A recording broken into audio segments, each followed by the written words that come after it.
And also, hopefully, my new computer doesn't die on us. It shouldn't. Got a new computer. It has new computer because old computer was dying. New Laptop, computer, laptop. a laptop. Everything has to be portable in my life so that I can move it along. But hello, welcome everybody to our little movie book club. Hi. We are talking about Death on the Nile today, and there will be spoilers. So if you haven't seen it or read it and you don't want to know who done it, pause this, go read it, and then come back. Yeah. Or watch it, because the movie is hot. Great. So, yeah, but before we get into that, Erin, what are you working on? Little working actress, you. Oh, I'm actually doing a bunch of things, which is super exciting. It's very exciting to be busy as an actor. I feel fancy. So podcast. Don't know when it's coming out, but it's coming out, and I play 4 different characters in it. It's like a parody comedy audio drama, but it's a comedy. I don't know. It's like vignettes. It's really cool though, and it's called SOS Humanity, Earth's Last Distress Call. So look out for it in the places where you watch podcasts. I will have more information later. Then I am also in a show here in Dallas, Texas. It also travels all over the place, so look out for it. It's a good time. It's called the Mad Hatter's Gin and Tea Party. It's an immersive experience where you go to an Alice in Wonderland themed tea party and get drunk. A little bit like I am right now, because I had to go back to the show and watch it again to remember my blocking. And sorry, I'm swinging in to take over for a week. Yeah. Good time, fun time. If you're looking for a fun little thing to do, look for the Mad Hatter's Gin and Tea Party coming to a city near you. Then finally, I'm in a movie. Ooh, congratulations. And it's about to be officially wrapped. It's called, well, I don't know what the official name is going to be, but as of right now, it's called Election Day, and it is an indie comedy directed and written by Ian Harrop and the Harrop brothers. And they're going to try and sell it to Daily Motion, and it's like a Blues Brothers, the sort of a wacky comedy about a couple of clowns who steal a election box in a local election, and then all these people come after them, like the mafia and the FBI, and yours truly, who is a feminist communist. I punch people and then get punched. It's great. That sounds fabulous. Thank you. I'm very excited. They're going to try and sell it to Daily Motion or like actually sell it like a movie, like on a streaming platform. So, Chloe, what are you doing? What have you been up to, you crazy kid? Most of my time is taken up with this lovely channel that you guys are watching. I am working on turning our episodes into a script so that we can actually make these into some sort of radio drama podcast thing.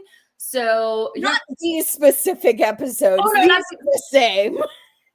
So if you are watching us on our Twitch channel, you probably know us from our D&D and our tabletop role-playing games. Currently, we are in a very dark, Lovecraftian sort of magical mystery thing, urban fantasy, lots of laughs, and then just brutal, the worst thing that could happen to our characters happens. So it's, it's great. It's great. The highs are high, the lows are low. And I have it on good authority from our game master that it is going to get much worse for our characters. So, that's the best. So it's going to be super fun. Anyway, so I'm working on that so we can have, because it's fun to watch it be played, but I would also like it to be adaptable for wider audiences. And then we do have a store there, so we're working on merch. And if you like to write down things, we have cute little notebooks and mugs and stuff. So if you feel like And there's also stickers. If you feel like supporting the channel, please check out our shop. If you're on Twitch, you can find it in our links. If you're not on Twitch, it is uncannycreations.art. And all of the proceeds from that go back into the stream to get better equipment and, cool stuff. So that's that. And yeah, I think that's the only thing that I can officially talk about right now. So,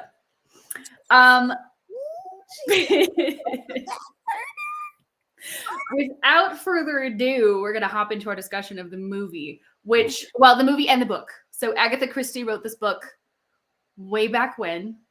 It is a classic. It has been done by several movie companies, several TV channels. I was going to say stations. I've been watching too much Julia on Apple TV. If you guys are fans of Julia Child and are also kind of like TV history nerds, you should totally watch the show. I like the movie of this adaptation better than the book. I think so. I feel like this is my thesis going into this show is that this is what I mean when I mean a good adaptation. I feel like this is like the best of all where it like takes the original and elevates it. And also, to be perfectly honest, addresses some problematic things that are in the original without like completely, I don't know, disregarding where the author was coming from, if that makes sense. Anyway, we'll get into all of this. So, but first of all, for those of you who have not read it or seen it yet, let's do a 30-second recap of what the heck happens in Murder on the Nile. Erin, do you want to take a stab at this? 30 seconds. Sure. Okay, so there's this super sexy rich girl named Lynette. She is like golden girl, beautiful, perfect, and rich with a capital R-I-C-H. Money. So she has this bestie. Her name is Jackie, who's engaged to this guy named Simon. Psych, she totally swoops Simon, steals his ass, marries him. Like, what? Yeah, it's stealthy and bad. But they decide, okay, we're happy now, so we're gonna go on this mega awesome trip to Egypt for our honeymoon.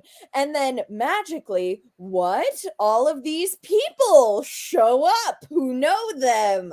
And so they all end up on this boat, and then wham bam, oh my god, someone dies because it's an Agatha Christie book. And this detective named Poirot, who has the most spectacular mustache. It's Poirot, my dear. It's Poirot. Poirot. Sorry, Poirot. It's good. Belgian. Poirot. What's that actor's name? Kenneth Branagh. He's so good. I love him so much. He's so good. He's so perfect. So but yeah, they're solving a mystery. So it is it is essentially a tale of jealousy. Everybody, and the irony in this story, I feel, which is borne out in both the original and I feel very well borne out in the adaptation, is it's about people who already have a bunch being jealous. Yeah. And the sort of weird comedy that comes out of that. Like, you literally have everything. Why do you need this one thing that I have? Yeah. But okay, I guess you do. And in the movie in particular, love. And specifically love. Everyone's in love with everyone. Which, by the way, I'm so excited about one of the things that I like to talk about. Well, we aren't there yet. No. So I think let's first so we have kind of like, okay, so we know what the general structure of this is. What did you think of the original story, the original mystery? And I don't think we have a ton to add. There's a ton of actual academic people who have weighed in on the importance of Agatha Christie. She started this genre. We know that. It's historic. Yeah. I noticed the beginning, it took a long time to get to the action of it. She was setting up a lot of like let me give you a lot of context about who these people are and their vibes. And I'm like, that's great. But also, when are they actually going to get to Egypt? Thank you. Yeah. There was a lot. It felt like several chapters of prologue for a contemporary reader who's very used to like start in the middle. Yeah. Start like the style nowadays is very much like the action had better be going, and you go from there and you fill in the backstory as you go. She's like, no, we're gonna get all the backstory, and it's extremely linear. It's entirely linear, which I think is mostly completely not done nowadays. It's just not how storytellers tell their stories anymore. Yeah, it's not. They were sitting on the veranda chit-chatting over the newspaper. It starts in, it was a dark and stormy night and the carriage was rolling past that. Yeah, they start in the middle of the drama because it snaps your attention. But no, Right. Agatha Christie lets you get to know her characters before actually putting them into the action.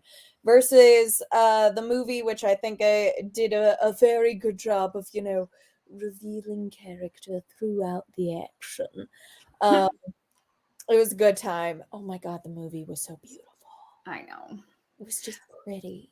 Uh, It was just so colorful. That's the thing that got me, is that the book read as British, which it is. It's British, but it's very dry. And then in the movie, it's just colors and Egypt. And, ooh, sorry. I feel like the book was a very, very large skeleton for what would actually make a really beautiful musical. And I feel like the movie adaptation actually went there without adding music, which would have been a whole nother level of complicated. But like it's all there. All the drama, all the interpersonal conflict, all the absurd characters. Most of her characters read like caricatures.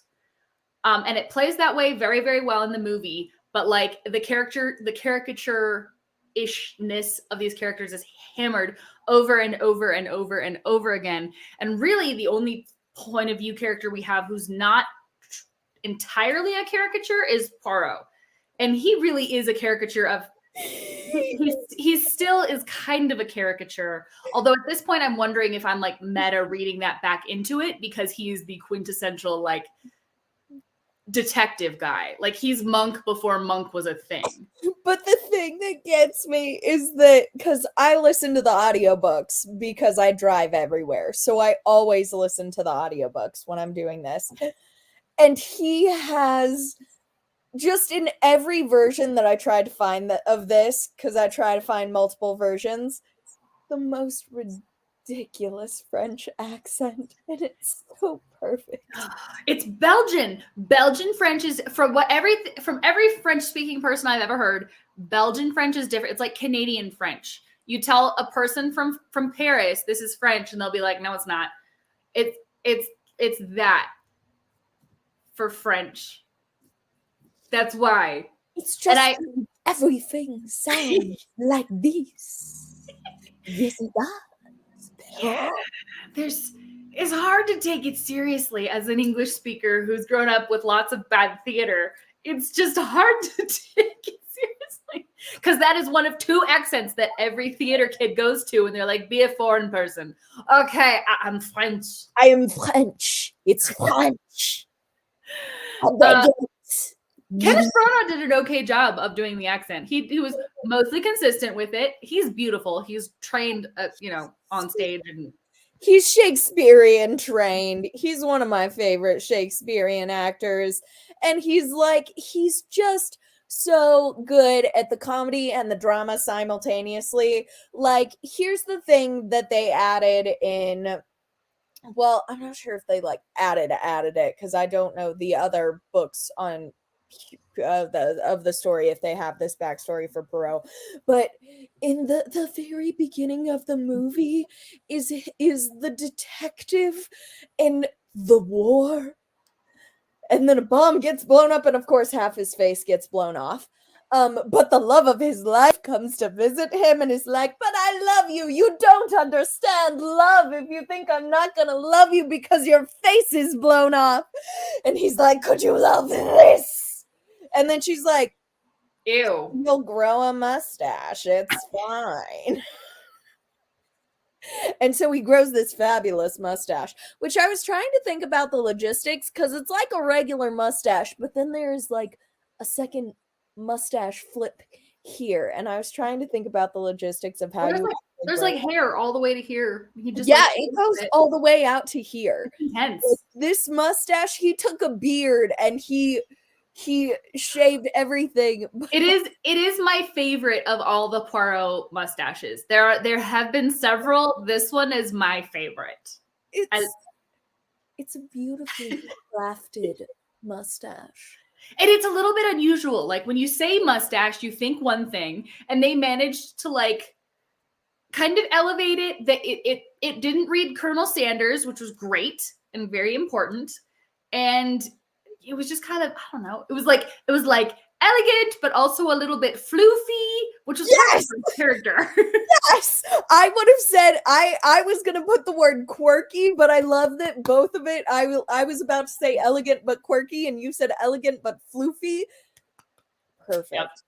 Yes, it was brilliant.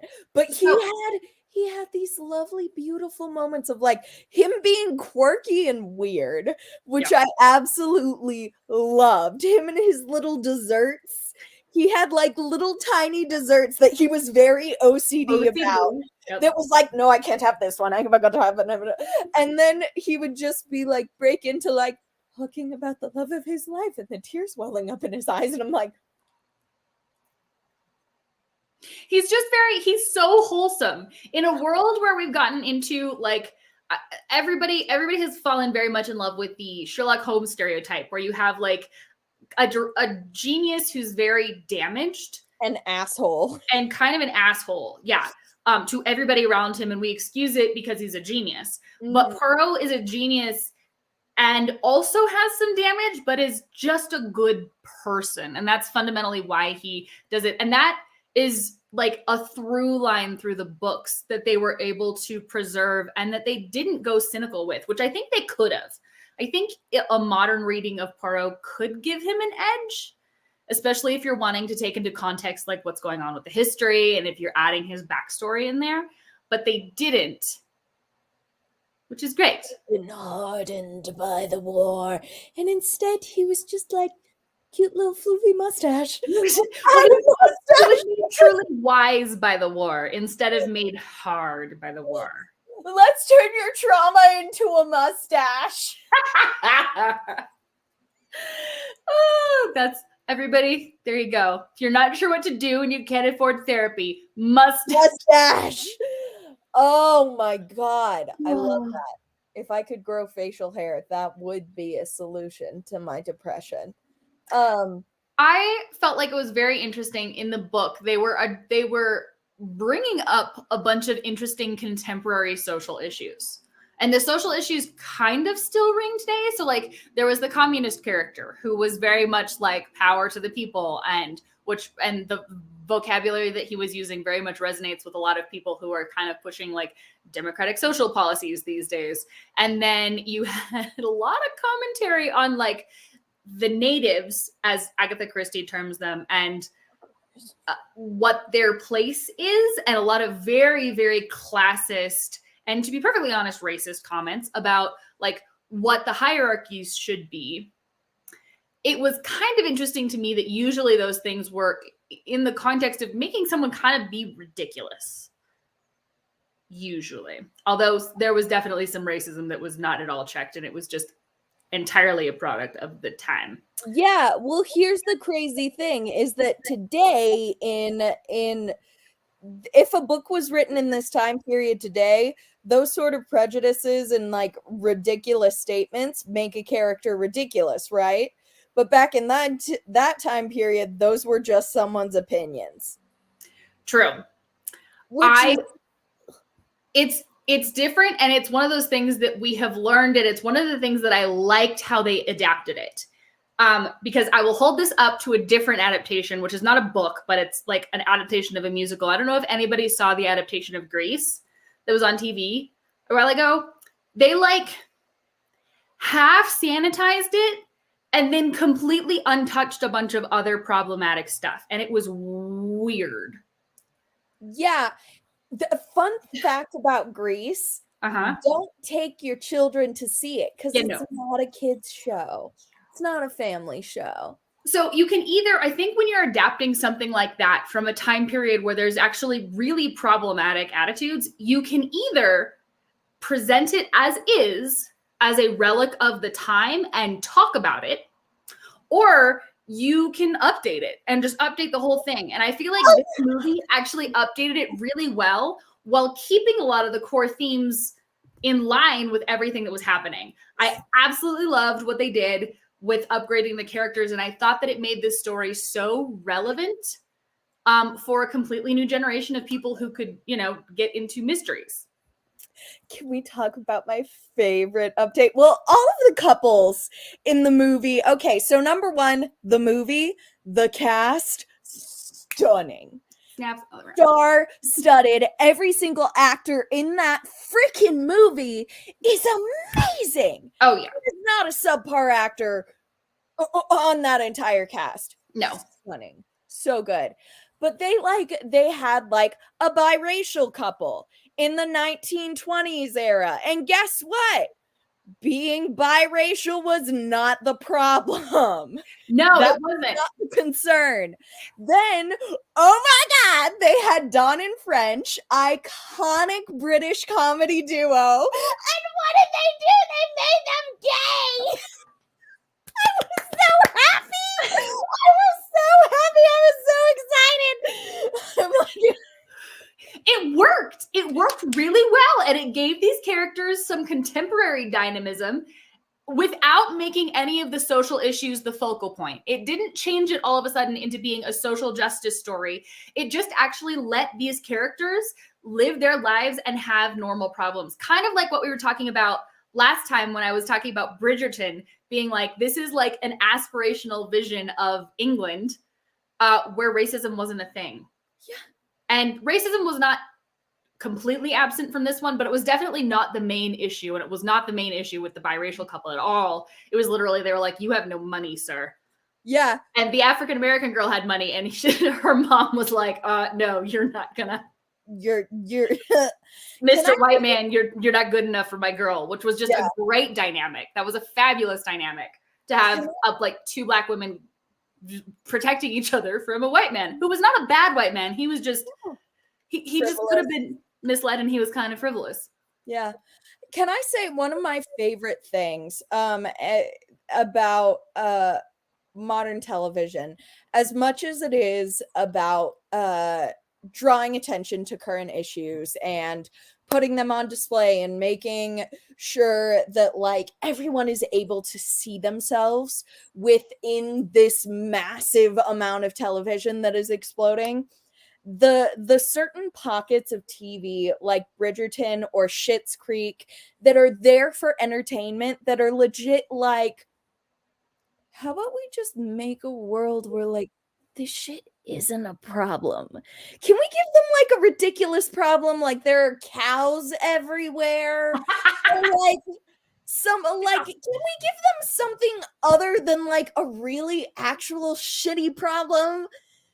And I'm I love that. I love when the problem is not what people obviously think is going to be the problem. Because I'm how refreshing that people aren't pissed off about this. I'm excited for a whole generation of people who are growing up with this being the norm of what you see, because that is how you change attitudes, and that is how you shape new things. And as frustrating as so much of the world is right now, I feel like it's those aspirational stories that give people a second to be like, hey, maybe this could work. Maybe I could be a nicer person. Maybe I should re-examine whether I thought this person was actually my enemy. Maybe. Yeah. Maybe this isn't okay, but also just got to toss this in there. They cast Gal Gadot as the Golden Girl, as Lynette, and you didn't like it? No, it's just this one. No, I did like it. Okay, I was gonna say, why? Because it is so perfect. Okay, But yes, here's the exactly. thing, is I'm like, Gal Gadot can do no wrong. She's just so pretty and elegant and lovely and charming. And I'm like, she's freaking Wonder Woman, who is the female embodiment of like justice and truth. So of course they're like, who can we make the like shining golden angel on the top of our like star cake cast? It's like Gal Gadot. That is actually, I think, so I adore what they did with her casting. I love Gal Gadot. That is the one piece of the adaptation that I think would be my critique for the adaptation team, is that Lynette's character in the book is on the surface very nice and actually underneath kind of a bitch. And that is actually very well established throughout the beginning of that book. It's not as well established in the movie. In fact, it's barely even touched. And so she is much more like, she's much more victim than like, well, you were kind of a bitch. Maybe you shouldn't have created a situation where everybody hates you. Oh, so no, but you're right. You are right. You are so right. Because the whole thing is that when I was watching the movie and Lynette died and they were interviewing the husband and they were like, so does your wife have any enemies or whatever? And he's like, no, just little things, And I'm like, she's so nice to everyone and everyone loves her. Like she was never gave a hint of bitchiness until people started talking about experiences that she has had with people, which then it's like, if in movies, because everything is visual, if you don't see it, it doesn't register. Right. So like this is where, social conflicts actually did come in. The singer and her niece, their complaint with Lynette, Gal Gadot, was that there had been some issues back when she was like a little girl because she didn't want to swim in the same pool as the two colored women. Yeah. But then immediately after they tell that story, the niece is like, no, but we became like super good friends in school. Like she was a doll. Yeah. And so and you contrast that with the book, where in the opening chapter, she literally discusses taking away people's houses because she needs to sell the property to make a profit. Like she's selling an entire estate out from under a bunch of people who are renting from her so that they can like demolish it and build a new mansion. Yeah. For some guy. And she just talks about it like it's Wednesday. She talks about it like it's like we're making lunch. Yeah, we're improving. She talks about all of the renovations that she does. So Lynette is not just spoiled little rich girl. She's a business lady. Yeah. Like, actually, matter of fact, there's a whole, I loved when they did this in the book because I didn't expect it from the book.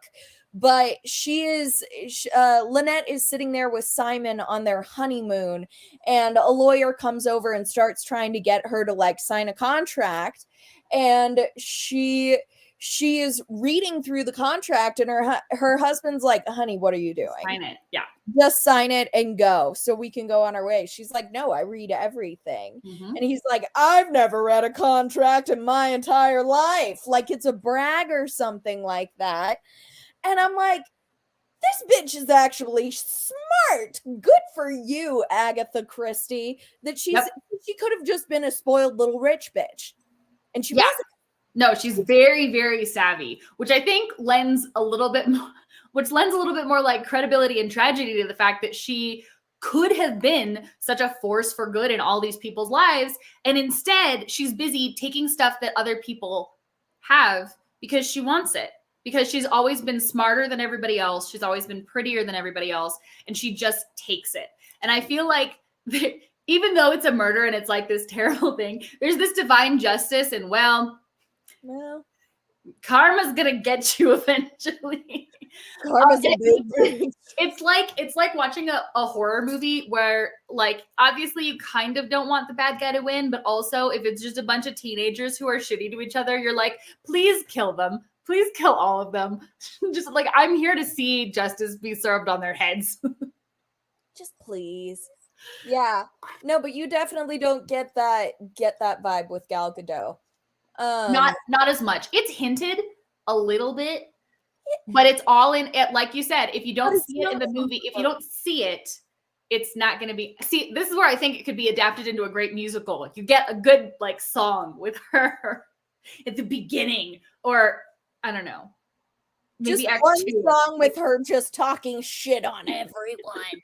I would dig that. That would be a great. Right? This would be, I don't know. I saw when they walk into in the movie, when they walk in, the whole party enters and they're like, we're like learning who everybody's name is. And like all of the servants are like going around and everybody has pearls and they all walk down the hallway and then they see Jacqueline at the very end and they're all like, I was like, this is a musical. This is just a musical without music. Yeah, I really dig. I'm starting to really dig because we know me. I am a person who very much likes things to match. They need to match the book. They need to be historically accurate. If you were in a place, you better have that goddamn dialect or else you are wrong. Wrong. But this sort of modern combination of or take on the past, this modern take on the past where you have interracial couples that can just get married and the issue is money. Yep. Or the fact that these two older women in the 1920s are actually secretly lesbian lovers. Which 100% happened all the time. Oh, yes. No, one of my favorite things on TikTok is when people are like, and people say they were best friends. Right. They were friends. They were sisters. They were companions. No. Gay. But what was I saying? Even just down to like the little thing that I noticed where it's like a 1920s nightclub, right? And the lounge singer comes in with an electric guitar. I love that scene. I loved it too. And I thought I would hate it because I'm like, it's out of time period, but it was so good.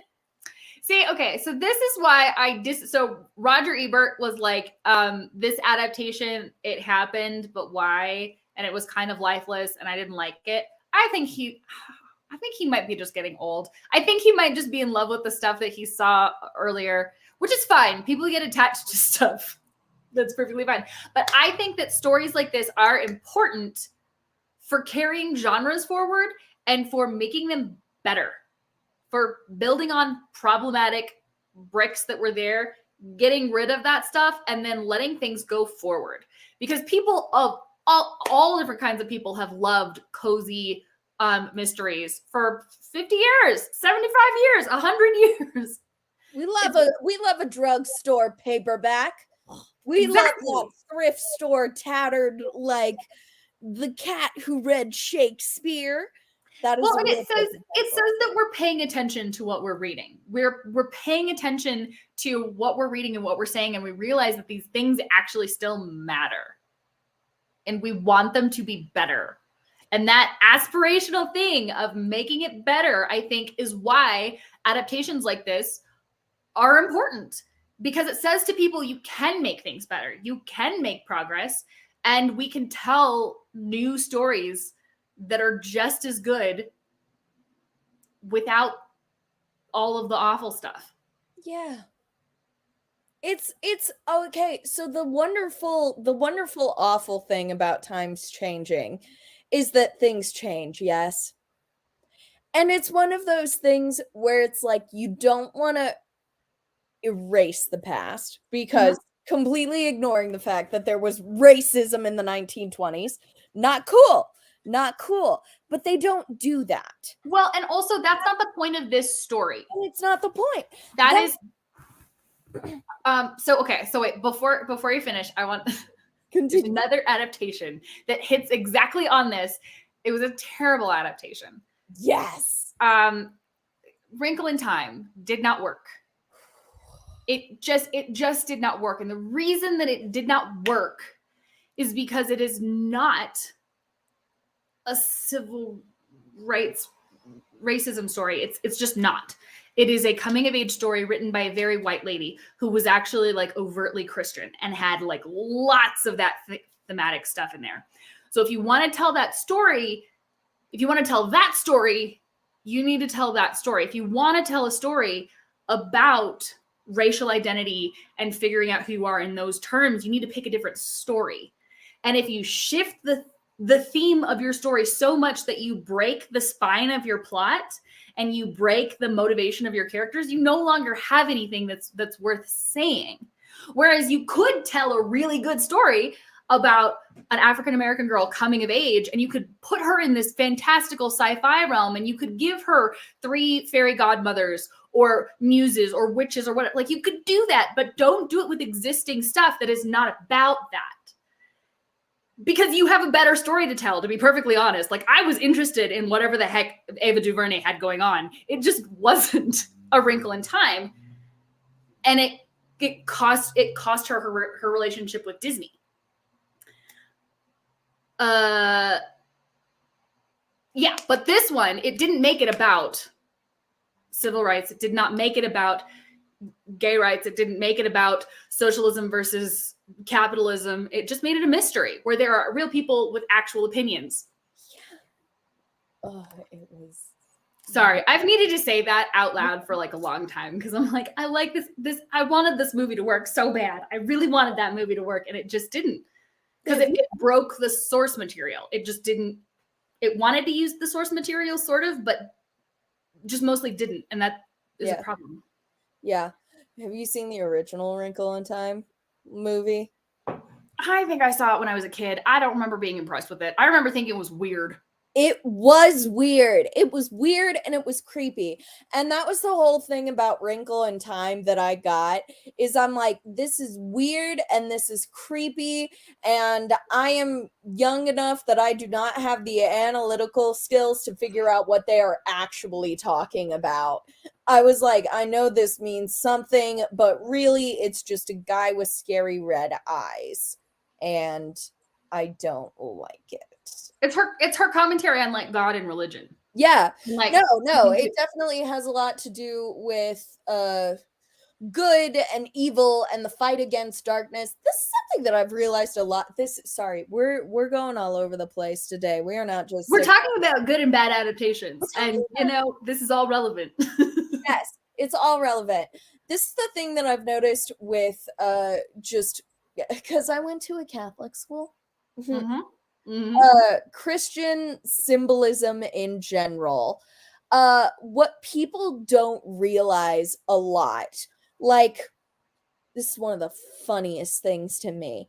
The Harry Potter books, they are banned all throughout Catholic schools because they're about witchcraft, and witchcraft is evil and not real and against the Bible. I'm like, you realize that all of the Harry Potter books are just like Christ figure, Jesus versus the devil symbolism. You don't seem to understand. This guy died and then came back for the dead for the good of the rest of humanity. Like, what are you? It's a fight against good versus evil. He has disciples. You want to tell me like Harry Potter is Jesus? Right. He's kind of a whiny teenage version of Jesus, but yeah, 100%. It's absolutely there. Symbolically. Yeah.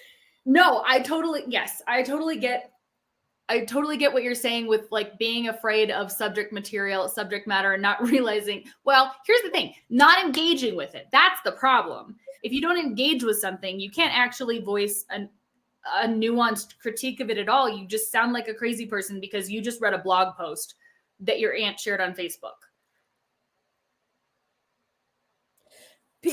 Happened at Easter with a bunch of ladies who were talking about the Seeing Red movie.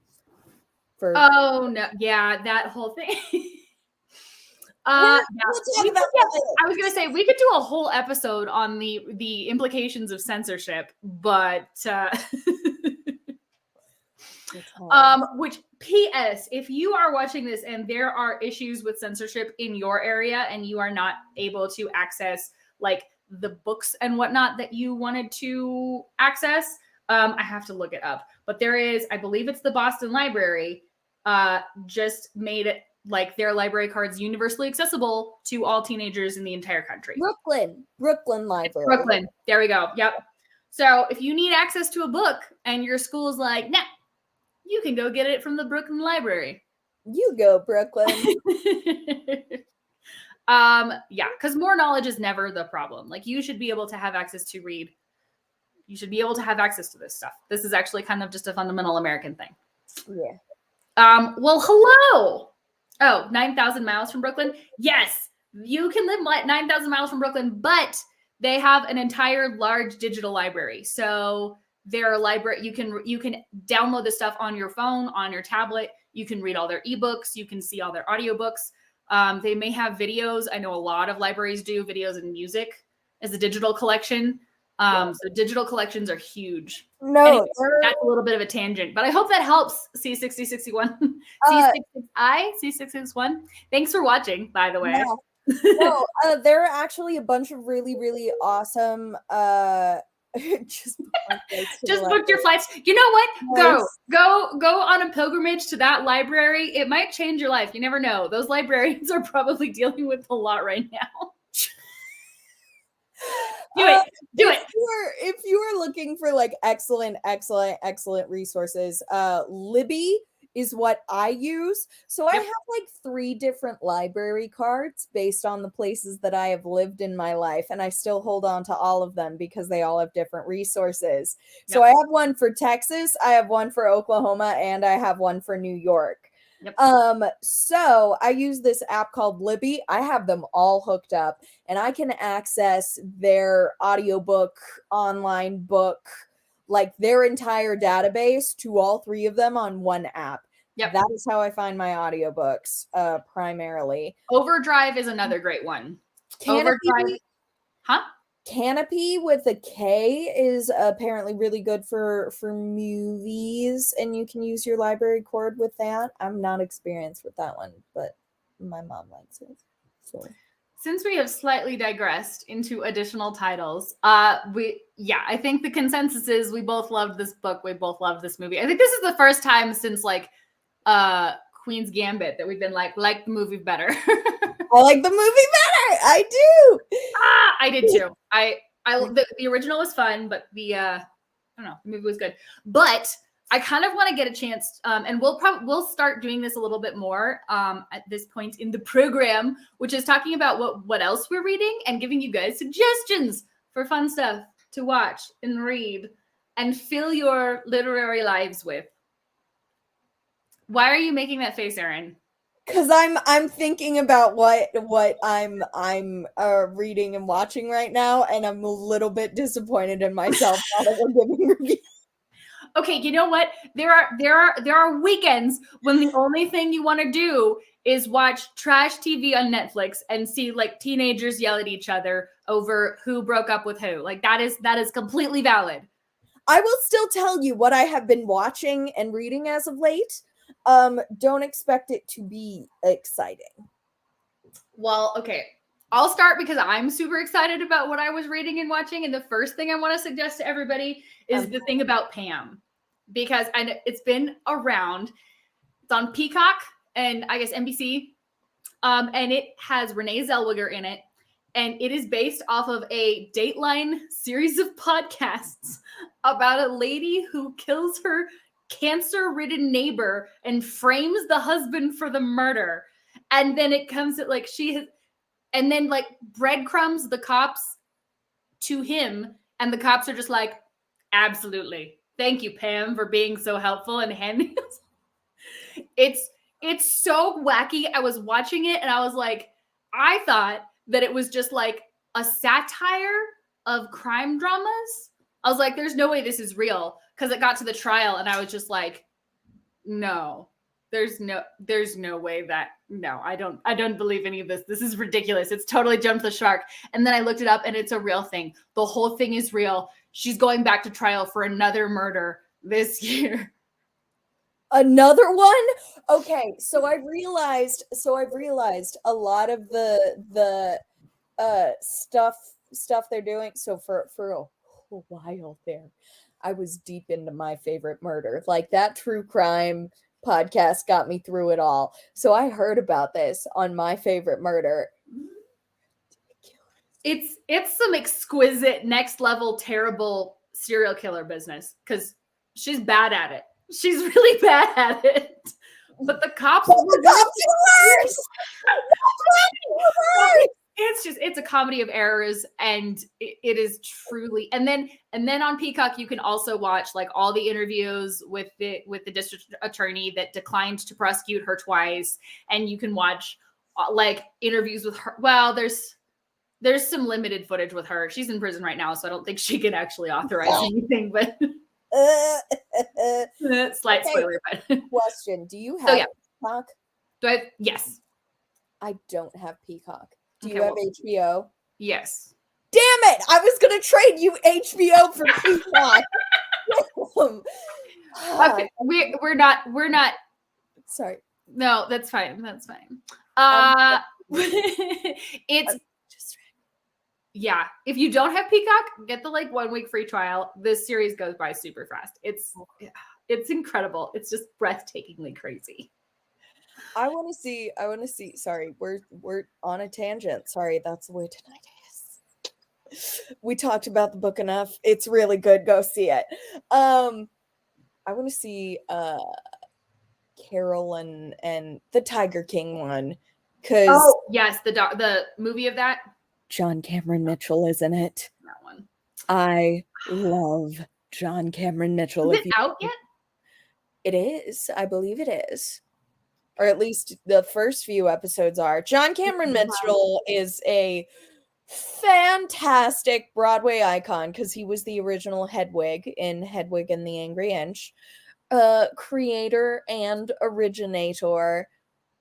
God, he's fabulous. And probably my favorite quote from it, John Cameron Mitchell posted that Joe Exotic was upset that John Cameron Mitchell was portraying him, because John Cameron Mitchell would only make him seem like a flaming... Oh, no. Yeah.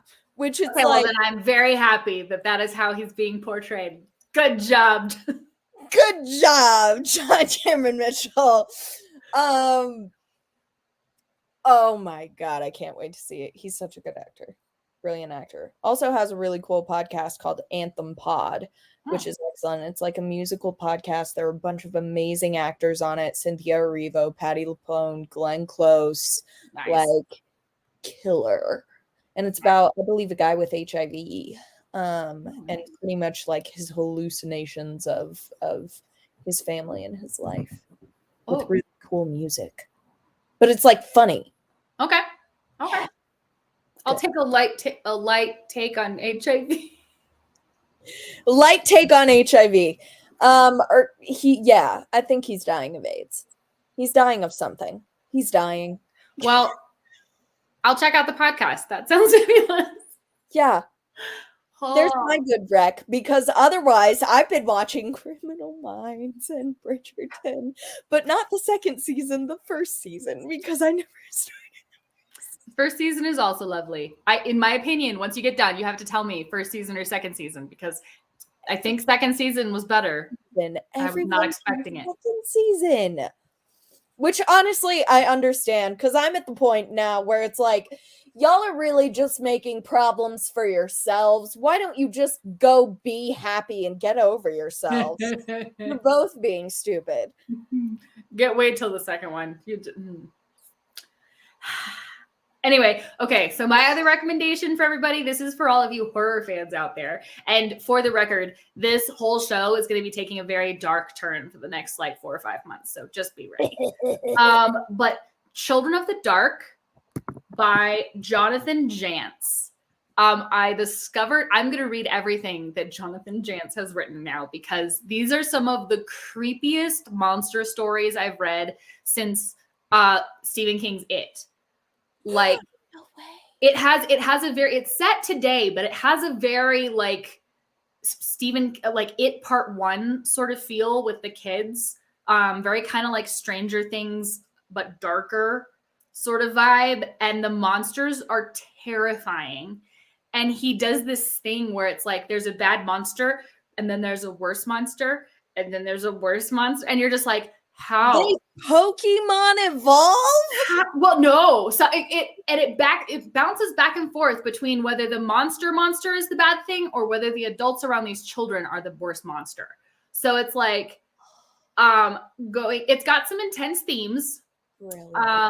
There's definitely some substance abuse, and there's some there's some substance abuse and there's some sexual themes in there. So be cautious if that kind of thing is triggering for you. But it is some fabulous horror, and it is very creepy and just very effective. Okay, I write all of your recommendations down because they make me excited, and I want to yes, I'm looking into this now. The other thing that I've been reading / listening to is the second book, the sequel to Discovery of Witches. Oh, how are you liking it? It's good. It's set in Elizabethan England. Of course, because they popped back in time there. Much fun. Did they get separated? Did they get separated? Do they have to come together across time? I just need to know this. Spoil it. I just need to. Okay. Okay. No, they don't get separated. Because in the TV show, they like take a step, and the very last shot is him like she's like, "Don't let go of my hand," and she takes a step, and he's like, "Are you stupid? I hate this television show. I haven't seen the second season, but I hate that. I hate it." No. Okay, the second book is good. They step back in time to Elizabethan England. Like, you meet a bunch of Matthews. Matthew. Isn't that sexy? The French version. Matthew. So you meet a bunch of his old buddies. It's so much fun because she just brings in all of these real life historical figures, and it's like, yeah, this is my best bro, and it's like they're a total shithead. But it's a good time. I enjoyed it, and I'm definitely doing the third one as well. It makes me go one of those things though where I'm like, she takes these characters and it's like starts weaving this beautiful yarn, and it's like, how much, you know how everyone wants to make their character special in some way? She just keeps making her characters more and more special. And the way that I'm like, how is it possible to be this much of an anomaly as one human? But also, I full-heartedly believe it. I'm here for it. Go for it. Yep. You are the chosen one 10 times over. Look at you. Good for you. Let's see where this goes. I'm invested. All right. That's fair. Good. Well, I hope you guys, as you are listening through this series, because we've read a couple of books that are actually into series. And if you've read any of the books that we've discussed and you've like gone on to read the rest of the series, we'd love to hear what you think of those. Hop back on. Let us know. Send us a message. We check those. Or you can follow us on social media. I'm Chloe Liz05 on all of the social medias. And Erin, you're Erin Noble. Yeah, I'm Erin Noble, but I conserve an N. So it's Erin Noble. BRINOBLE. I think it's clever, but other people can't read it correctly. And then my TikTok is the reverse of that. Because apparently Aaron Noble was taken, so it's Noble Rin. Ah. Because my name ends in an E again, so you can serve it again. Yeah. So speaking of starting new reading challenges, we wanted to tell you guys the books that we have going for the next 4 months. Yeah, the next 4 months. We were at the end of our current run, so you guys can read ahead, you can watch ahead, and be ready for the discussion. Next month, we are going to be doing Annihilation by Jeff Vandermeer, and it is a 2018 movie with Natalie Portman. This movie is, if you're watching our Monsters of the Week show that we do on Uncanny Prose, a lot of what we've thought of for like how the Fae world works and how scary that is comes from this movie, is inspired by this movie and how they deal with weird aliens. I know nothing about this, so I'm very excited. It's very cool. I have seen the movie before, but I have not read the book, so I'm actually really excited to do this again. Because when I saw the movie in the movie theaters, I was just like, what was that? What just happened? What just happened? What did you do? What did you do? And it's another series, so if you like it, there's more. There's not a series of movies, but there is a series of books. Jeff Vandermeer wrote several books. And it's got lady scientists in it and like badass lady soldiers, so it's a very like femme forward book. So that's going to be May. And then in June, we are going to do Firestarter, which is a Stephen King novel. And there is a movie adaptation coming out of it. And so we're going to watch that. I believe that movie adaptation. A movie or is it a series? Was it a series? Hold on. Let me double check. I think it's a series. It maybe is. Well, it is. Is it a mini series? Well, it's going to be distributed by Universal, and it's on Peacock. It's going to be interesting because it has Zac Efron in it. So I honestly already have. I had no idea that Zephron was in it. I knew there was a cute little girl and a couple of people, but I had no idea Zephron was in it. That's doubly the reason to see it. Yeah, I love him. I think he's fabulous.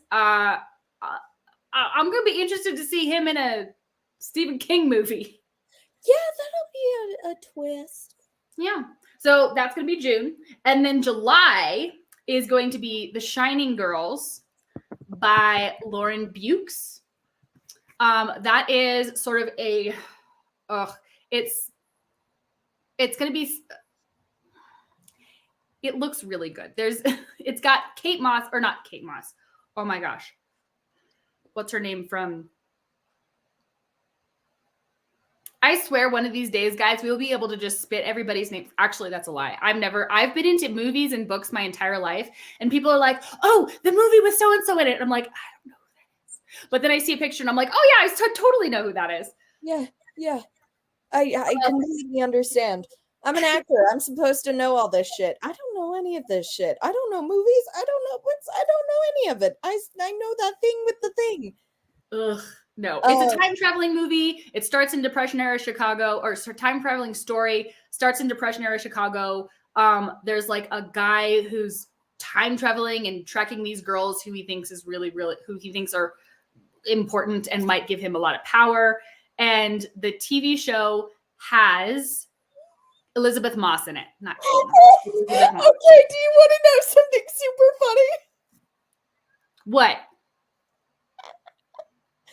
Okay, I thought The Shining Girls was not that. I thought it was a historical piece about the Shining Girl, like the glowing girls, the Shining Girls, who it was back in like the 1800s or the early 1900s where they painted watches with like glow in the dark paint and it made them glow green. I was thinking of the Glowing Girls. That is another book that actually looks really cool, but is not this one. It's not that one. However, that is a very interesting story. There are very really cool stories about the glowing girls who started to glow green and were eventually poisoned by the paint that they painted on watch faces. And then there's another one, I forget the name of this color green, but it's the reason that the Mad Hatter came about. So there was this certain color of green powder that was used to decorate flowers and hats and clothing and things like that. And it would poison you and make you go crazy. And it was used in hats. So a lot of hatters went crazy, and therefore Mad Hatter became a thing. Love it. Yes. Those are two very cool stories. Absolutely very tragic. I will come up with the actual. Also, the things we do for fashion. Am I right? Ugh. Anyway, so the last one we're gonna do, probably in August, is Nosferatu by Joe Hill, who is Stephen King's son. And so we're gonna do kind of like a Stephen King and his son story. Anyway, who knew Stephen King? Okay, I nearly said who knew Stephen King had a son. I know Stephen King had a son because he based the kid in The Shining off of him. But who knew Stephen King's son knew how to write? I mean, Joe Hill's books are amazing. If you are into horror, Joe Hill's books are fabulous. Read them. Oh, he changed his last name. He did, because he didn't want to profit off of, he didn't want to be accepted by publishers based off of being Stephen King's kid. Makes sense. And I don't think he even told his dad that he was writing. I don't think he even told it until he got his first book published, and then he was like, "Hey, look what I did." So, Dad, but Nosferatu, it's spelled out like a license plate. So it's N0S4A2. And it is Joe Hill's take on vampirism and on creatures that steal innocence from children, and on how terrifying it is to be a parent.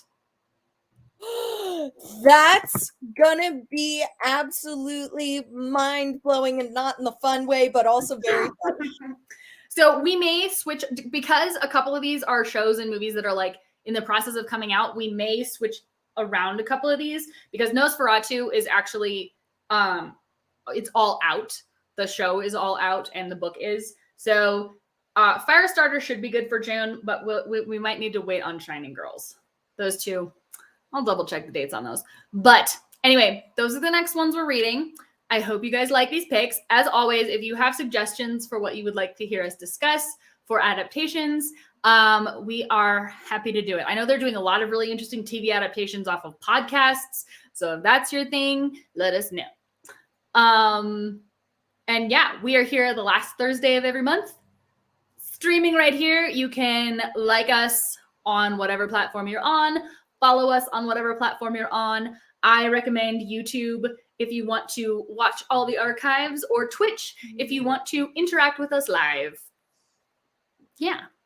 And then I will see you guys next Tuesday for, what happens next, especially to my character, because my character literally had the most important thing that she owns just like ripped out of her hands. I rolled a 1, and was like, and she takes it from me, and I'm like, no, but I don't give it. And he's like, doesn't matter. It doesn't matter. I told you.